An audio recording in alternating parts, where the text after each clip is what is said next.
Magandang araw sa ating lahat. Sasakyan na naman tayo ngayon.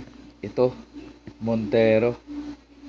Ang problema nito, yung kanyang aircon, nawawala yung lamig. Gagawin natin, lilinisan natin yung kanyang evaporator. Ngayon, babaklasin natin itong air cleaner muna niya. Papalitan muna natin.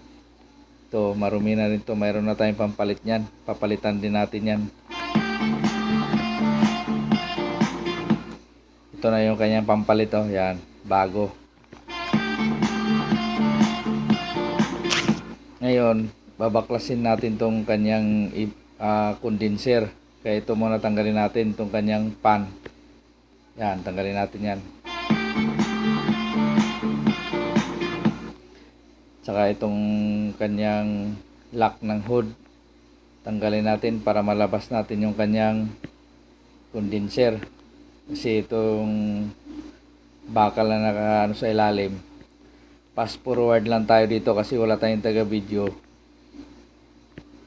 Yung taga video natin wala, kaya tayo nag video, tayo din yung nagbabaklas. Ito yung kanyang condenser, tanggal na. Dito naman tayo sa loob, sa dashboard. Ito yung kanyang sitwasyon sa dashboard. Yung ilalim, tatanggalin din natin yung evaporator.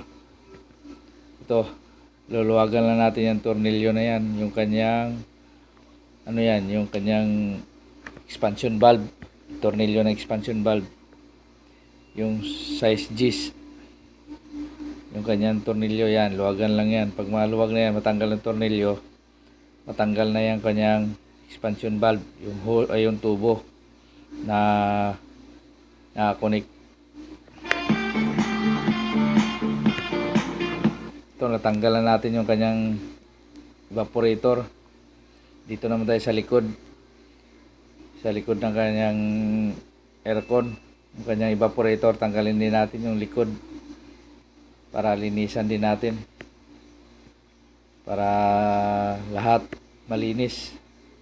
Tanggalin muna natin to. Fast forward lang tayo dito kasi walang taga video, tayo lang gumagawa, tayo din nagbi-video, kaya mahirap. Yan,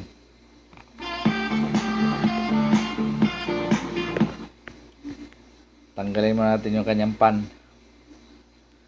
yan sa likod